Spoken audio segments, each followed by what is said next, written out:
Assalamualaikum warahmatullahi wabarakatuh. Perkenalkan, nama saya Isni Raikani. Pada video ini saya akan membahas tentang ERP atau Enterprise Resource Planning. Nah, definisi dari ERP. Nah, ERP terdiri atas paket software komersial yang menjamin integrasi yang mulus atas semua aliran informasi di perusahaan meliputi keuangan, akuntansi, SDM, rantai pemasok, dan informasi konsumen. Paket sistem informasi yang dapat dikonfigurasi dan mengintegrasi informasi serta proses yang berbasis informasi di dalam dan lintas fungsional dalam sebuah organisasi. Kemudian, adapun definisi dari ERP adalah dapat dideskripsikan sebagai sebuah konsep untuk merencanakan dan mengelola sumber daya organisasi agar dapat dimanfaatkan secara optimal untuk menghasilkan nilai tambah bagi seluruh pihak yang berkepentingan. Tujuan dan perannya dalam organisasi. Yang pertama yaitu tujuan ERP adalah untuk mengkoordinasikan bisnis organisasi secara keseluruhan. Nah, ERP merupakan software yang ada dalam organisasi atau perusahaan untuk yang pertama, otomatisasi dan integrasi banyak proses bisnis. Kemudian yang kedua, membagi data yang umum dan praktik bisnis melalui enterprise. Kemudian yang ketiga, menghasilkan informasi yang real time. Yang keempat yaitu memungkinkan perpaduan proses transaksi dan kegiatan perencanaan. Nah, tahapan evolusi ERP. Tahap 1 yaitu Material Requirement Planning, merupakan cikal bakal dari ERP dengan konsep perencanaan kebutuhan material. Yang tahap 2 yaitu Closed Loop MRP, merupakan kesederajatan fungsi dan tidak hanya terbatas pada MRP. Terdiri atas alat bantu penyelesaian masalah prioritas dan adanya rencana yang dapat diubah atau diganti jika diperlukan.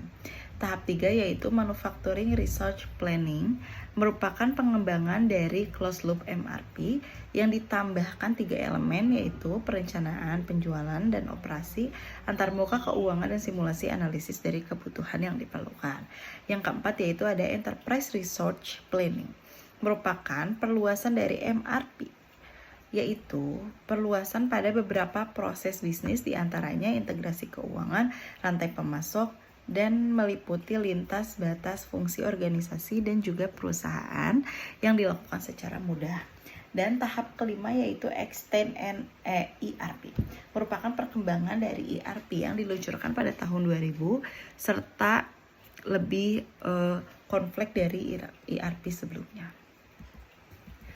Nah, akuntansi dan keuangan. Komponen ERP akuntansi dan keuangan, mengelola data akuntansi dan proses keuangan dalam perusahaan dengan fungsi seperti buku besar, buku hutang, buku piutang, penganggaran, dan manajemen aset.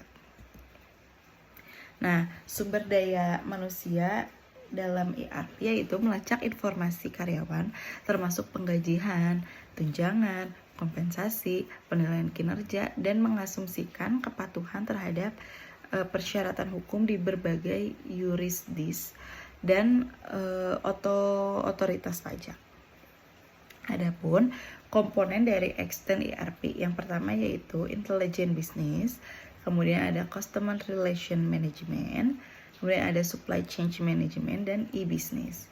Nah, komponen e-business ini meliputi e-logistik dan e-procurement.